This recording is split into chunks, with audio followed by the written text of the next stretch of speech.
오늘 아침 일라디오. 오늘은 비가 좀 그쳐서 밭 돌볼 틈이 조금 있을까 하면서 이른 아침부터 아주 걱정스러운 마음으로 하늘 올려다보는 분들 계실 겁니다. 어젯밤만 해도 집중호우 쏟아진 지역들이 있었는데요. 밤사이에 빗줄기는 약해졌고 낮 동안 중북부 지역에 약간의 비가 내리는 것만 제외하면 오늘은 대부분 소강 상태에 들겠습니다. 한동안 비가 내렸으니까 미룰 수밖에 없었던 일들이 있고 지난 태풍과 집중호우 피해로 다시 세우고 또 살펴야 하는 일들이 있을 겁니다. 비가 잠깐 그쳤다고 해도 습도는 제법 높고 폭염이 찾아오는 지역도 있으니까요. 무엇보다 건강 해치지 않게 유의하시고요. 몸과 마음 지치지 않게 잘 관리하시기 바랍니다. 8월 26일 목요일 오늘 아침 일라디오 출발합니다. 저는 아나운서 김재홍입니다.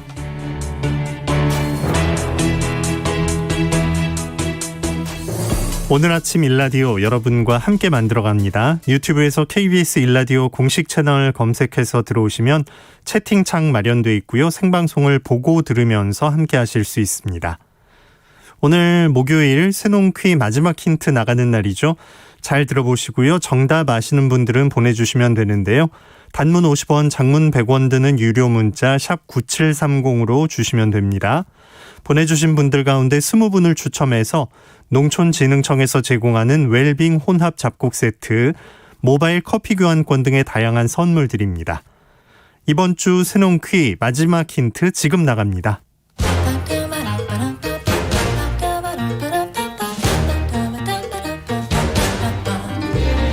우리 땅, 우리 바다에서 자란 맛있고 건강한 우리 농수산물을 알아맞히는 세상의 모든 농수산물 퀴즈, 새농퀴. 안녕하세요. 퀴즈 내는 성우 송기원입니다. 입에는 써도 우리 건강에는 더없이 좋다는 이 채소, 다들 드셔보셨나요? 이름은 들어봤고 몸에 좋다는 얘기도 들었지만 오돌토돌 낯선 생김새와 쓰다는 선입견 때문에 망설이셨다면 올해는 한번 도전해보시면 어떨까요? 특히 요즘 들어 피곤하다 하시는 분들이라면 더더욱 이 채소를 권해드리고 싶은데요. 이것 100g에는 비타민C가 무려 120g이나 들어있다고 합니다. 더구나 일반적으로 채소에 들어있는 비타민C는 열을 가했을 때 성분이 파괴되기 쉽지만 이것에 든 비타민C는 볶거나 구워도 파괴되지 않는 것이 특징이죠. 여기에 간 건강에 좋다는 파이토케미칼이라는 식물성 화학물질도 듬뿍 들어있다니까 아직 이것 맛을 경험하지 못하셨다면 지금이 기회입니다.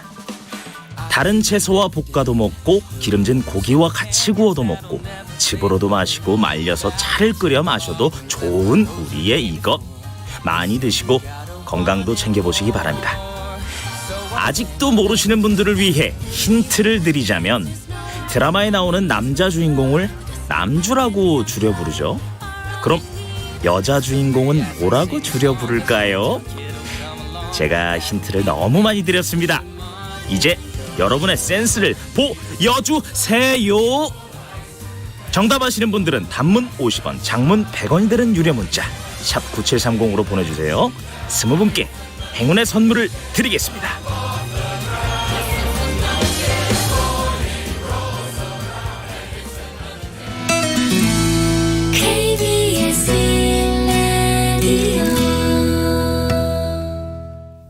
농수산 뉴스로 이어갑니다. 농민신문의 류수연 기자와 함께합니다. 안녕하십니까? 네, 안녕하십니까? 네, 국방부에서 군에 들어가는 농축산물 조달 방식을 경쟁 입찰로 전환하기로 결정을 했는데 지금 시범 단계에서 좀 보니까 논란이 있다고요? 네, 농업계에선 군급식용 농축산물 조달 방식이 경쟁 입찰로 바뀌면 가공식품과 값싼 외국산 농축산물 군납이 급증하고 그다음에 대기업의 참여가 가속할 거다 이런 말들이 있었는데요. 네. 우려가 그대로 적중했습니다. 최근에 육군 모 보병사단이 이 예하 대대에서 사용할 군급식용 식재료에 대한 경쟁 입찰을 했더니 국내 유명 백화점 관계사인 H협차 납품 계약을 체결한 사실이 본사 취재로 확인됐습니다. 됐습니다. 24일에 이 보도가 나간 직후 국회 농해수위가 농축수산물 관련 군급식 정책 개선안에 대한 재검토 촉구 결의안을 내놓았고요. 같은 날 군인권센터도 이 사단의 군납비리 정황을 거론한 보도자료를 발표하며 또 파장이 이렇게 더욱 확대되는 양상입니다. 네. 경쟁 입찰을 하면 이런 결과가 나오게 되는군요. 네, 이 입찰은 해당 사단이 제시한 농축수산물과 가공품 983개 품목을 올해 9월부터 연말까지 공급할 업체를 선정하는 거였는데요. 이 업체는 기초가격으로 제시된 5억 3,800만 원의 하한선인 83%에 거의 근접한 가격을 써냈다고 합니다.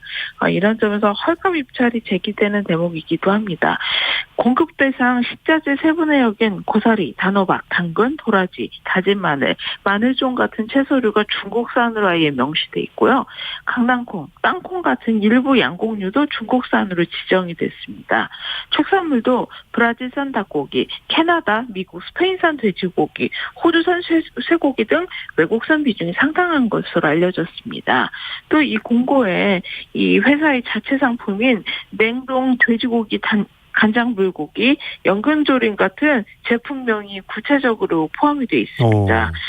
다시 말해 이 특정 업체가 생산한 이 또 특정 제품을 해당 군부대가 조달 목록에 제시를 했고 또 그리고 그 업체가 바로 또 최종 공급업체로 선정됐다는 겁니다. 이전에 또 다른 육군 모 보병사단에서도 스페인산 돼지고기, 중국산 감자, 고구마, 다진 마늘, 무청 시래기 등을 입찰 공고해서 이렇게 논란이 됐는데요. 쇠고기, 돼지고기 등 축산물을 비롯해서 상당수의 농축산물의 원산지를 미국, 호주, 뉴질랜드, 중국 등으로 표시했고요. 또 뭐 수육용 삼겹살은 125kg 냉동육에 5, 6cm 두께 규격의 스페인산으로 조달하라는 요구를 내걸기도 했습니다. 네. 이래놓고 이제 정당한 경쟁을 입찰을 거친 거다 이렇게 설명할 것 같은데 이런 식으로 갔을 때 어떤 문제가 생길 수 있을까요? 네, 이제 그동안 군급식 식자재 조달은 군과 이제 군납농축협이 1년치 식자재를 한꺼번에 선계약한 다음에 이제 식단을 짜는 방식으로 이렇게 보통 이루어졌습니다.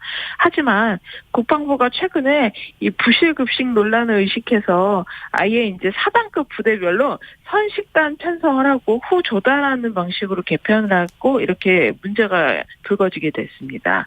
결국 이 과정에서 단가를 맞추려고 값싼 외국산 식자재가 주로 공급돼 이 군장병들의 건강 약화는 물론 접경 지역 등 군남 농가들의 피해까지 우려되는 상황입니다. 또한 수백 가지 품목에 각종 규격을 맞출 수 있는 특정 대기업이 납품 대상자로 선정될 가능성이 높아질 수밖에 없게 됩니다. 네. 그래서 농업계는 강하게 반발하고 있습니다. 이 무엇보다도 인근 군부대와 농가의 상생 차원에서 수십 년간 진행되어 군납 사업을 하루아침에 외국산 농축산물로 바꿔서는 또 곤란하다는 여론도 확산 중입니다.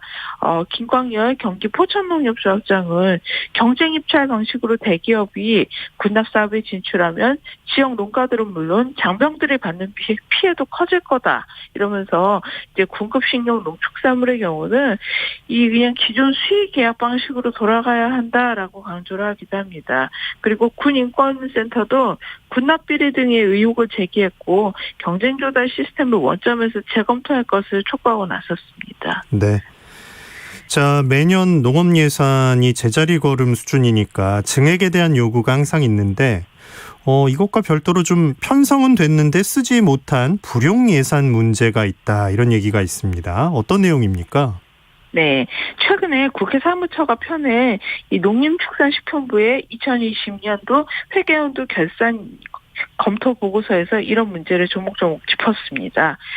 이 자료는 24일부터 시작된 국회 농림수익 결산심사에서도 이제 집중 조사되고 있는 대목인데요. 농식품부는 자연재해 대응력 미흡, 농시보 적정 운용배수 초과, 취약농가 인력 지원 사업 저조 등을 대표 사례로 꼽았습니다. 네. 자연재해의 대응력이 미흡했다. 이 부분부터 한번 자세히 들여다볼까요? 네, 우선 재해대책비 융자 사업에 도마에 올랐습니다. 가뭄, 홍수, 태풍 등 자연 피해로 피해를 본 농민들에게 이 자금을 대출해주는 사업인데도 집행률이 5년간 2.4%에 불과했습니다. 지난해도 285억 중 총 5천만 원만이 집행이 됐습니다. 이 때문에 보고서에서는 이 농가의 채무 증가 그리고 이자 비용 발생 같은 이런 대출 기피 요인을 좀 분석을 해보고 개선 대책을 마련할 필요가 있다는 지적이 나왔습니다. 또한 반면에 농업 재보험 기금을 지난해 미지급금이 대규모로 발생했습니다. 이건 어떤 거냐면 농작물 재보험을 운용하는 보험사가 보험료를 초과하는 보험금을 지급하게 되면 이 손해가 생기는데 이걸 이제 재보험으로 일부 보전해 주는 네. 겁니다. 그런데 정부는 지난해 4월 추경 재원을 마련한다는 이유로 재보험 기금의 출연금을 1,193억 원에서 500원으로 감액을 했습니다. 이렇게 되면서 실제 지난해 재보험 기금이 감액이 됐고 그 이후에 태풍, 저온 피해 등 자연 피해가 잇따라 발생했는데 2,241억 원의 재보험금 지출 수요가 발생했는데 이 예산 500억 원에 그쳐서 나머지 1,741억 원을 지급하지 못했습니다. 네. 여기선 모자라고 저기선 넘치고 아까 그 농신보 적정 운용 배수라는 말은 어떤 뜻입니까? 네, 저희 지난번에 이야기한 적이 있었는데요. 이 농신보도 적정 운용이 빨간불이 켜진 지 오래입니다. 지난해 본 예산에는 농신보 출연금이 배정돼 있지 않았고, 그래서 지난해 연말에 이제 운용 배수가 3배까지 치솟을 뻔했습니다. 그래서 추경을 통해서 농신보에 1,000억 원을 편성을 하면서 가까스로 위기를 모면할 수 있었는데 이 기금의 기본 재산 증가가 없어서 계속 문제가 되고 있습니다. 네. 예, 또한 사고를 당하거나 심각한 질병을 앓는 농가에 영농 인력을 지원하는 영농 도우미 사업과 이 농촌 지역 고령 가구, 조선 가구, 저소득층에 가사를 지원하는 행복 나눔이 사업이 있는데요. 이런 취약 농가 지역 인력 지원 사업도 코로나19 여파로 실적이 부진했습니다. 이래서 국회 사무처는 농식품부는 코로나19가 또 농촌 지역 취약계층의 복지를 축소하지 않았는지 파악하고 복지 수요를 보다 세밀하게 살펴봐야 한다고 주문을 했습니다. 네. 코로나19가 길어지니까 여기에 또 맞춤형으로 좀 정책도 바뀔 필요는 있죠. 이 밖에 또 어떤 문제점들이 지적되고 있나요? 네, 그리고 지난해 이제 정부는 400억 원을 들여서 최대 10,000원 한도에서 농축산물 구매액이 20%를 할인해주는 농축산물 쿠폰 사업을 시행했는데요. 이 사업을 들여다보면 농민, 소비자가 혜택을 누리기보다는 유통업체 배만 불릴 가능성이 높다는 지적도 나왔습니다. 한마디로 쿠폰을 사용한 시기에 유통업체가 농축산물 소비자 가격을 올려버리면 이 국가가 지원하는 보조금이 유통업체 이익으로 들어간다 이런 내용이었습니다. 또 이 밖에도 농지연금의 높은 해지율도 고질적인 문제로 꼽힙니다. 지난해 말 기준 농지연금 가입률은 3.6%에 불과했는데 이 해지 건수가 4,761건으로 해지율이 27.8%에 달해서입니다. 그래서 또 농해 수위도 이전에 국정감사 등을 통해서 높은 해지율을 지적한 적이 있습니다. 이런 문제를 거울 삼아 내년도 농업예산 수립이 보다 합리적으로 이루어졌으면 합니다. 네. 농수산뉴스 농민신문 유수연 기자였습니다. 고맙습니다. 네, 감사합니다.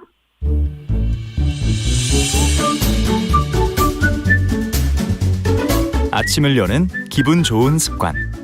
KBS 오늘 아침 1라디오. 농어촌에서 발생할 수 있는 법적 분쟁 상황을 보다 현명하고 지혜롭게 대처하는 방법 배워봅니다. 우리 동네 박변홍사, 법률사무소 한아름의 박형윤 변호사 함께합니다. 안녕하십니까? 안녕하세요. 네. 집중호우가 좀 내렸는데 피해 발생한 지역들 많을 것 같은데 지금 계신 곳은 어떻습니까? 저희 지역은 전라북도거든요. 군산에서 지진도 발생했었고 맞습니다. 또 전라북도 지역에도 굉장히 많은 폭우로 인해 가지고 비닐하우스가 침수되거나 담벼락이 무너지거나 이런 피해들이 굉장히 많았거든요. 그래서 지금 농민들의 근심이 굉장히 많고 또 어민들도 지금 뭐 지진이나 이런 걸로 굉장히 불안해하고 계십니다. 네. 이게 언제 쓰러질지 모르는 것들, 지금은 괜찮아 보여도 꼭 지나다니면서 점검하는 그런 준비가 필요할 것 같습니다. 네. 자, 이제 수학기를 바라보는 마음이 조금씩 올라오고 있는데 정말 열심히 흘린 땀이 결실을 맺어야 하잖아요. 오늘 그렇죠. 수학기에 발생할 수도 있는 분쟁 사례들 소개해 주실 거라고요. 네, 오늘은 저희 이제 시골에서 많이 벌어지는 일인데요. 저도 이제 집에서 어렸을 때 뭐 참외수박 농사를 지으면서 이런 거래를 많이 했었는데, 우리가 소위 이제 밭대기 거래라고 많이 얘기를 하는데요. 네. 법에서는 포전매매라고 부르는 우리 거래 방식이 있습니다. 그래서 어떤 농산물이 이게 수확되기 전에 가격의 폭등이나 폭락 이런 부분에 대해서 모든 거를 서로 간에 그냥 다 이해하고 책임지기로 하고 밭 전체를 이제 사고 파는 그런 계약이 있는데요. 네. 그런 계약 과정에서 발생할 수 있는 문제점이라든지 주의점을 한번 안내해드리기 위해서 사례를 한번 준비해봤습니다. 네. 오늘의 사례 함께 들어보고 이야기 나누겠습니다. 아유, 내가 이래서 밭대기를 안 하려 그런 거. 아유, 자, 일단 여기에 좀 앉아가지고 시원한 것부터 좀 마셔봐. 아유, 어디 이래가지고 농사를 더 지을 수 있겠냐고요. 아이, 그래서 과수원 밑에 있는 양파밭은 평당 10,000원을 치고 그 옆에 밭은 평당 6,000원에 거래를 하기로 한겨? 아, 내가 미쳤어요, 이장님. 아, 그게 어떻게 심은 건데? 그냥 평당 10,000원 준다는 거, 그것만 거래한다 그랬어요. 아이, 잘했어. 또 금방 임자 나타나겠지. 일단 기다려보자고. 저 실례합니다. 무슨 일이죠? 제가 이제 커피 마시다 얼핏 들었는데 양파 농사 지으셨어요? 그럼 그 밭 제가 평당 10,000원에 살게요. 어떠세요? 아유, 그러면 나야 좋은데. 밭 위치가 어디쯤이죠? 지금 한번 볼 수 있을까요?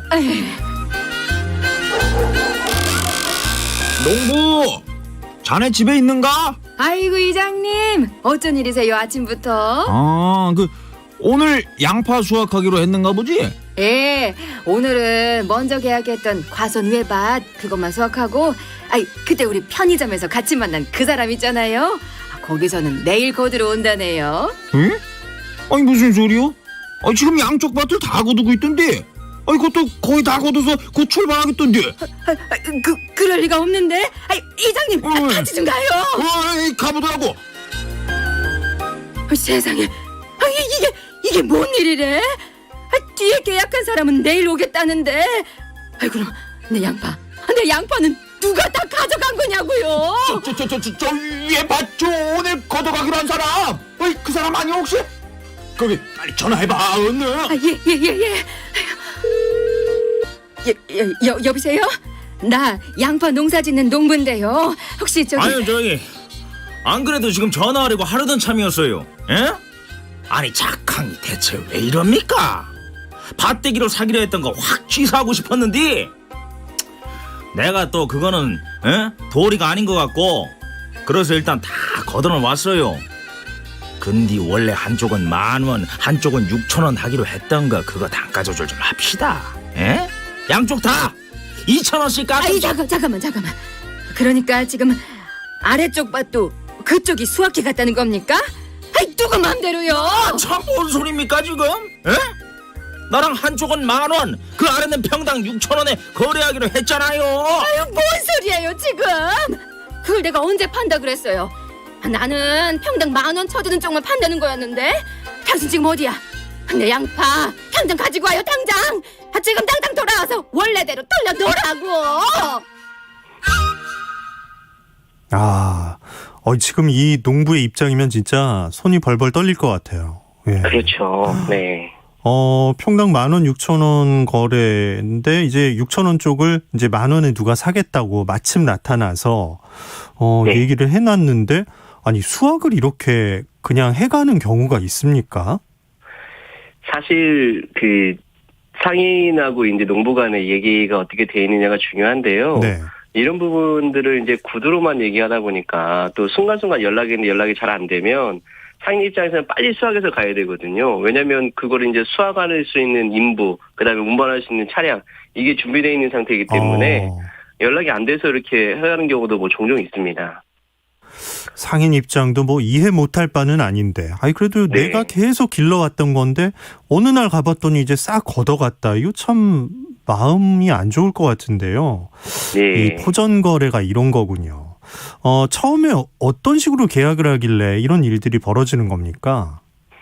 대부분 계약서를 안 쓰시거든요. 아. 그냥 구두로만 이거 제가 얼마에 사겠습니다. 그러고 나면은 몇 달 뒤에 갑자기 이제 수확을 하자는 거예요. 네. 아니면은 수확해 가겠습니다. 이러고요.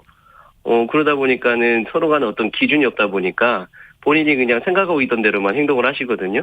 왜 이제 농민하고 상인하고 생각이 다른 경우가 굉장히 많죠. 네. 그래서 이런 일 때문에 계약서를 꼭 쓰셔야 되는데 또 계약서가 이제 널리 뭐 이렇게 알려져 있는 계약서 이렇게 뭐 우리 뭐 제공되는 표준 계약서가 있는데 정부에서 제공한 계약서가 있습니다. 근데 이런 계약서들을 활용을 못 하시는 거예요. 잘 모르고 계시거나 뭐 그렇게까지 복잡하게 할 필요가 뭐 있어요. 뭐 이런 생각을 많이 갖고 계셔서. 근데 이제 그런 부분을 쓰지 않게 되면 지금과 같은 문제가 발생하는 겁니다. 언제 이걸 반출을 해야 되고 뭐 매매 계약을 어떤 우리가 토지에 대해서 어떤 금액으로 계약을 했는지 이런 게 정해져 있어야 되는데 그런 부분이 이제 표준 계약서를 통해서 작성이 돼야 되거든요. 그 농부 입장에서 계약서를 쓴다는 것 손해 볼 일이 없는 거죠? 그렇죠. 사실 가장 우리가 농부가 큰 이렇게 손해를 안 보시려면 계약서를 꼭 쓰셔야 되고요. 왜냐하면 농부는 이제 농사만 열심히 지으시고 이렇게 거래하는 거에 대해서는 솔직히 1년에 한두 번 겨우 하실 정도지만 상인은 1년 내내 거래만 하고 다니시기 때문에 사고 팔고 예. 그렇죠. 그래서 아무래도 거래 방식이라든지 거래 형태에 대해서는 상인이 훨씬 더 많은 지식을 갖고 있고 우월한 지위를 점유하기 너무 좋거든요. 그리고 상인 입장에서는 돈만 주고 물건을 가져가는 거지만 농부 입장에서는 물건을 안 가져가 버리면은 물건은 폐기해야 될 수도 있거든요. 네. 그러다 보니까 상인이 우월한 지위를 갖게 됩니다. 이 계약서 좀 불편하다고 생각이 되셔도 꼭 쓰고 시작한다고 마음을 먹으셔야겠습니다. 그렇습니다. 아까 표준 계약서라고 하셨는데 이게 네. 표준인지를 확인할 수 있는 방법이 있을까요?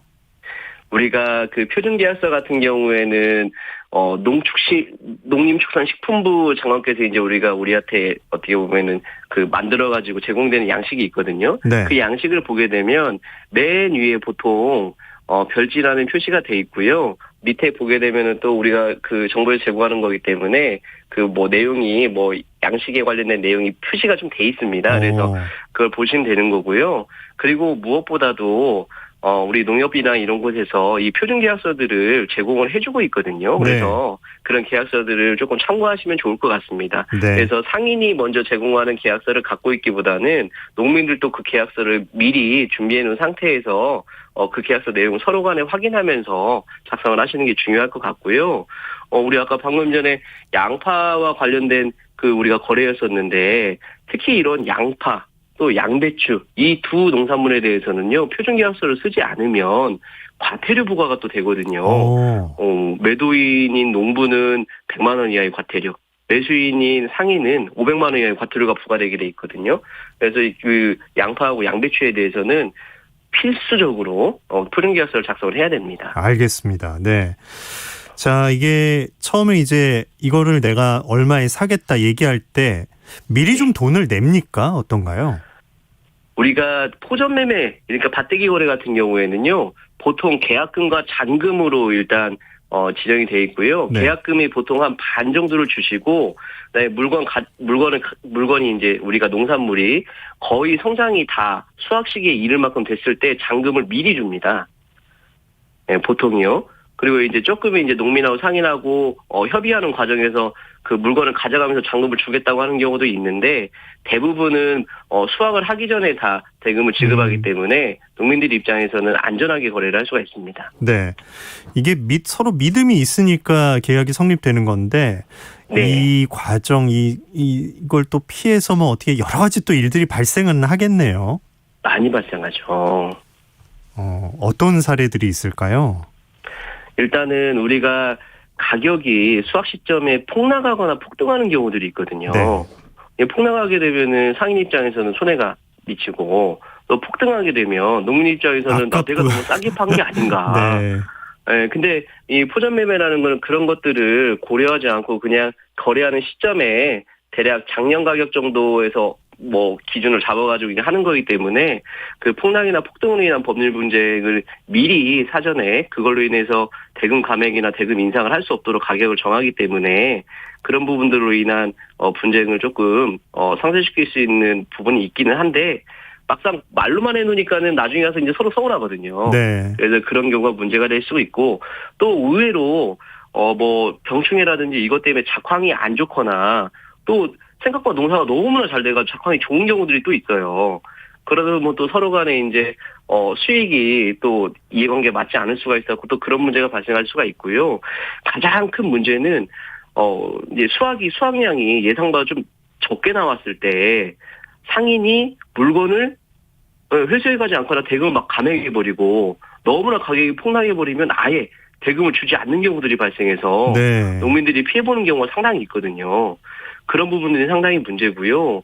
상인분들께서도 그런 대금을 아예 지급하지 않고 그렇게 계약만 해놓고 또 농산물을 이렇게 수확해가지 않으면 형사처벌을 받을 수가 있거든요. 근데 그런 부분들을 모르시기 때문에 아유 내가 이거 안 사고 그냥 손해를 덜 봐야지 이런 생각만 하시거든요. 네. 그래서 이제 많은 분쟁이 발생하는 것 같습니다. 야, 이게 아주 평균적으로 좀 작황이 되고 또 대금 지급도 착착 이렇게 두 번이 돼야 아주 정상적인 건데 이게 네. 발생할 수 있는 변수가 참 많네요. 네. 이 작황이 좋지 않다. 아까 전화한 분 있었잖아요. 예. 내가 작황 얘기부터 꺼내면서 근데 이건 주관적인 판단인 거고 손해를 이제 그렇죠. 2,000원씩 깎자고 얘기를 꺼내는 중이었는데 이런 네. 경우도 많을 것 같네요, 진짜. 굉장히 많고요. 이런 경우는 진짜 농민들이 진짜 애통 터지죠. 네. 너무 진짜 마음이 안 좋고 그러는데 실제로 우리가 표준계약서에서는 아까 말씀드린 폭등이나 가격의 폭등이나 폭락 그리고 작황이 좋지 않는 게 서로 간에 이렇게 뭐 농사를 그냥 등한시해가지고 잘못 지어서 그런 문제가 발생된다고 하면 상관이 없겠지만 그냥 정말 정상적으로 열심히 지었는데 그럴 수도 있거든요. 네. 서로 간에 규칙 사유가 없다고 하면 그런 부분은 우리가 매매 대금을 감액하거나 계약을 해제하거나 이런 걸 못하도록 표준계약서에서 정하고 있기 때문에 그런 부분을 농민들께서 잘 캐치를 하시고요. 그리고 상인분들도 그런 부분들을 그렇게 어거지로 부리신다 해서 될 일이 아니시거든요. 그렇죠. 그 전에 그냥 당연히 그런 것까지 감수하기로 하고 계약을 한 거기 때문에 그런 일이 없어야겠습니다. 설사 있다고 하더라도 소송을 통해서 충분히 보장받을 수가 있거든요. 그런 상인이 부분들을 고려하시면 될 그거는 것 같습니다. 책임을 져야 할 일이죠. 네. 그렇죠. 지금 이제 또 하나의 문제가 있는데 네. 그 나중에 팔기로 한 사람이 이제 가지러 올 거란 말이죠. 근데 양파는 없잖아요. 그렇죠. 이거를 혹시 농민이 따로 사서 이걸 줘야 되는 겁니까? 어떻게 되나요? 그럴 수는 없고요. 네. 농민이 이제 나중에 이제 그 수확을 하러 오신 분이 문제를 제기를 하시게 되면은 받았던 계약 대금은 모두 돌려줘야 되고요. 네, 그래서 또 계약 대금 모두 돌려주는 걸로 인해 가지고 다 손해가 메워지지는 않잖아요. 왜냐면 그거를 실수로 이제 캐가신 분이 계시잖아요. 또 앞선 그 상인께서 예. 그 상인께서 그런 부분들을 다 보상을 해주셔야 되고요. 이런 부분 때문에도 소송이 많이 벌어지는데 수확하기 전에 정확하게 체크를 하시는 게 중요할 것 같고요. 결국은 원론적으로 돌아가면 표준계약서를 쓰는 게 가장 이런 분쟁을 미리 막는 방법이 될 것 같습니다. 네. 계약서가 이렇게 중요한데 이 사람들이 놓치는 부분 뭐 꼭 좀 추가해서 적을 항목이라든가 꼼꼼히 따져볼 점들 끝으로 좀 정리를 부탁드릴게요. 네, 좀 전에 말씀드린 것처럼 포전 매매는 네. 나중에 발생할 수 있는 가격 폭등이나 폭락, 그다음에 수확량 이런 부분들을 다 이제 현재 시점, 거래하는 시점을 기준으로 다 감수할 걸 예정하고 하는 거기 때문에 그런 부분들로 인해서 발생될 수 있는 계약 해자나 매매대금 감액, 그다음에 뭐 매매대금 인상, 또 손해배상 이런 부분에 대해서는 충분히 더 이상 요구할 수 없다는 조항을 넣는 게 아주 중요할 것 같고요. 그리고 농민들 입장에서는 거래 금액을 수확하기 전에 모두 받을 수 있도록 대금 지급 기한을 수확 전으로 정하는 게 아주 중요할 것 같습니다. 네. 자, 우리 동네 박변홍사 박형윤 변호사와 함께한 시간이었습니다. 고맙습니다. 감사합니다. 자, 오늘 날씨 어떨지 알아봅니다. 오늘 가을 장마는 잠시 쉬어갑니다. 낮 동안에 중북부 지역을 중심으로 가끔 비가 내리겠는데요. 비가 그친 남부지방에는 늦더위가 기승을 부리겠습니다. 오늘 낮에 서울은 28도, 대구는 33도까지 오르겠고요. 광주 31도, 창원, 울산 32도, 춘천 28도로 어제보다 덥겠습니다. 여기에다 습도까지 높아서 체감온도는 1, 2도가량 더 높을 것 같으니까요. 시원한 차림 하시는 게 좋겠습니다. 내일은 다시 호남 지역을 중심으로 강하고 많은 비가 예상됩니다. 대비를 미리 잘 하셔야겠고요. 오늘까지 남해안과 제주도 해안에는 너울성 파도가 높게 일 거라고 하니까요. 해안가에서 사고 없도록 각별히 유의하시기 바랍니다. 오늘 아침 일라디오 함께하고 계십니다. 지금 시각은 6시 45분입니다.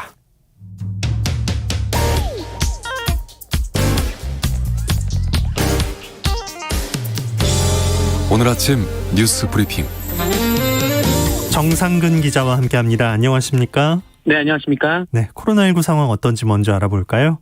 네, 어제 코로나19 신규 확진자 수가 2,155명이 나왔습니다. 역대 두 번째로 많은 확진자 수이고요. 네 번째로 2,000명대 확진자가 나왔습니다.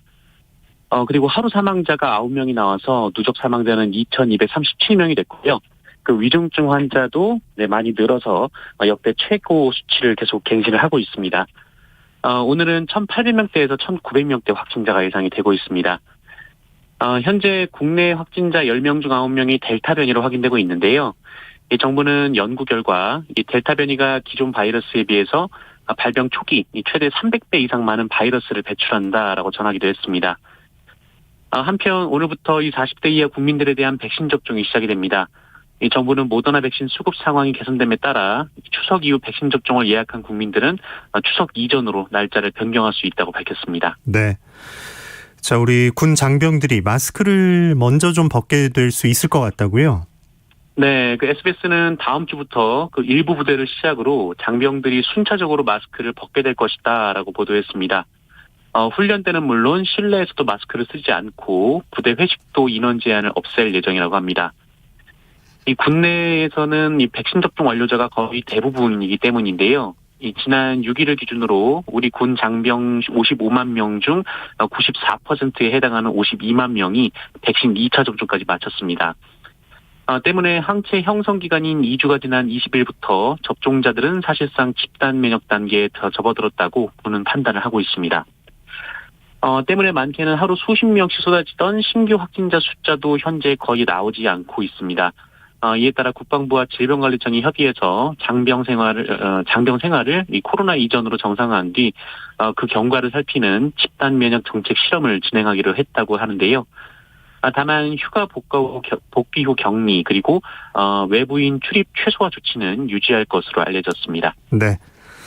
자, 언론중재법 처리가 오는 30일로 연기됐네요.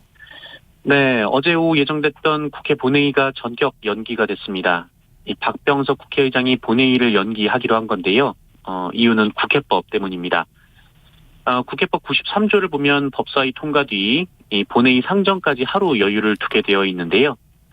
이에 따라 박병석 의장은 오는 30일 이 본회의를 다시 열기로 했습니다.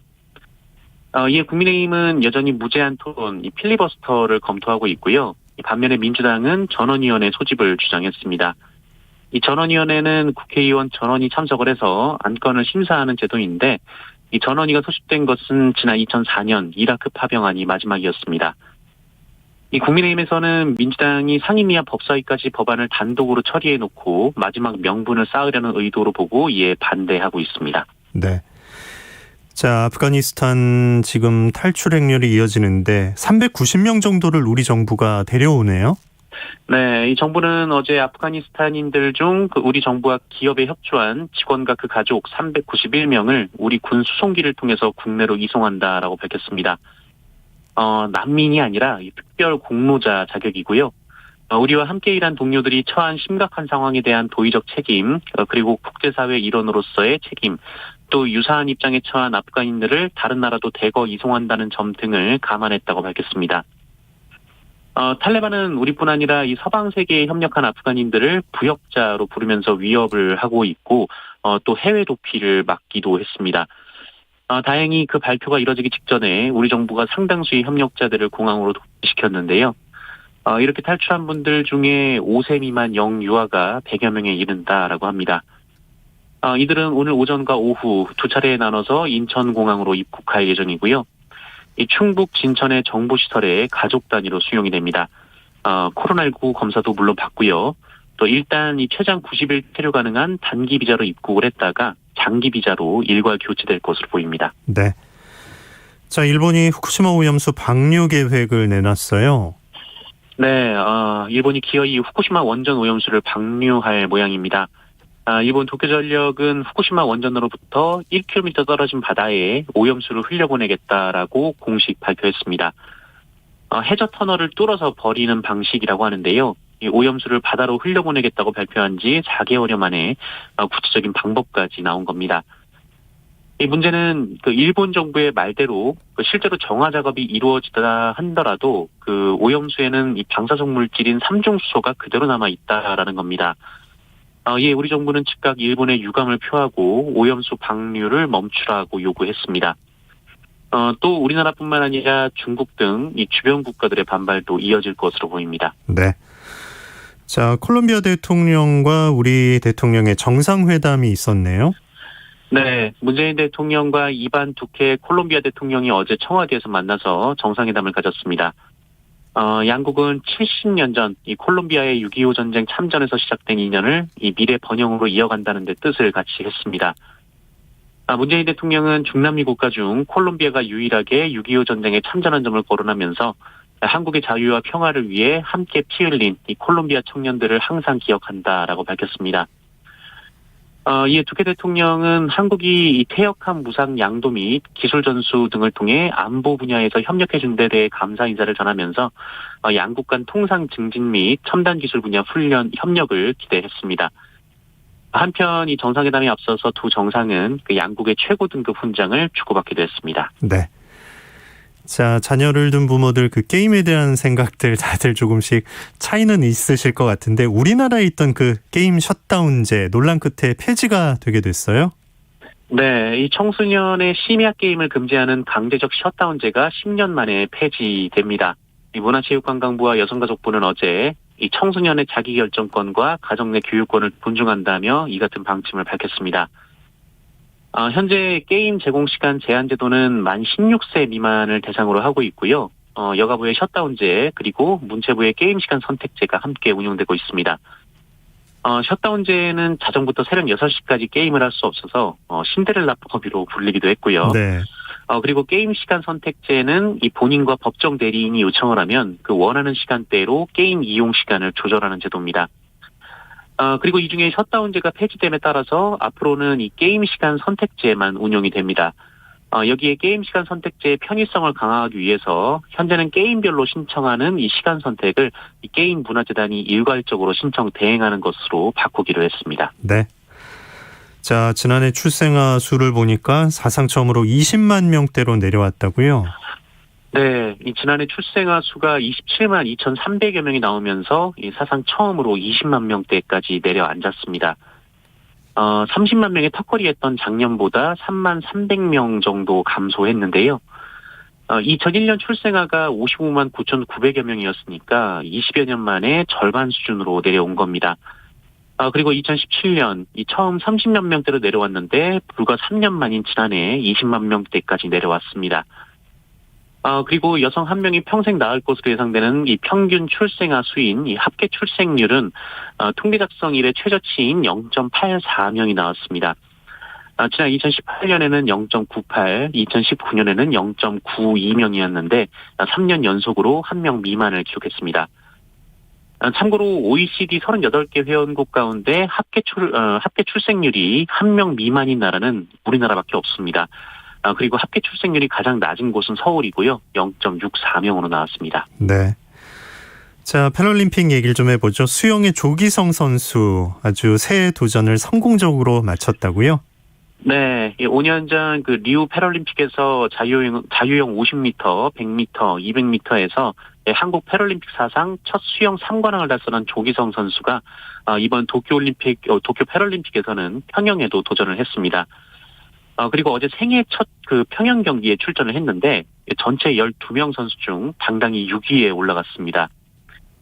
이 평영은 이 조기성 선수의 주 종목인 자유형보다 더 강력한 하체 힘이 필요하기 때문에 이 선천적 뇌병변으로 다리 힘을 거의 쓰지 못하는 조기성 선수에게는 불리한 도전인데요. 이 평영 50m 경기에서 이 조기성 선수는 51초 58로 자신의 최고 기록을 갈아치웠습니다. 네. 네, 이 도전하는 것만으로도 이 한국 장애인 수영의 새로운 역사를 쓰고 있는 조기성 선수는 오늘 이 자유형 100m에서 다시 한번 메달 사냥에 나섭니다. 네. 뉴스브리핑 정상근 기자였습니다. 고맙습니다. 고맙습니다. 2052님, 오늘 아침 출근길 까치 울음소리가 들리네요. 왠지 기쁜 소식이 올 것만 같네요 하셨습니다.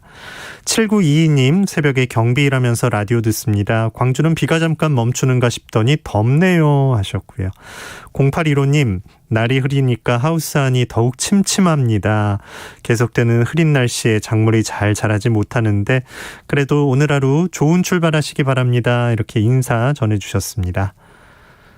자, 9165님, 우리 동네 박변홍사 코너 잘 듣고 있습니다. 농촌 생활에 많은 도움이 되네요 하셨고요. 2003님, 아침마다 들려주는 좋은 정보 이용해서 텃밭 작물 재배에 활용합니다 하셨습니다. 자, 오늘 비가 잠시 쉬어간다고 하니까요. 미뤄뒀던 일들 좀 차근차근 하시기 바라고요. 덥다고 하니까 수분 섭취도 하시면서 쉬엄쉬엄 일하시기 바랍니다. 오늘 아침 1라디오 목요일 순서 마칩니다. 아나운서 김재홍이었습니다. 저는 내일 아침 6시 15분에 다시 찾아오겠습니다. 고맙습니다.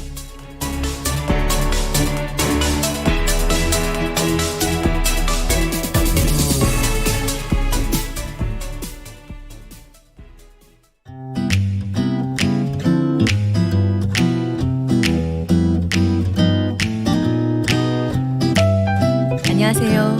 바른말 고운말입니다. 같은 재료를 가지고 음식을 만들어도 만든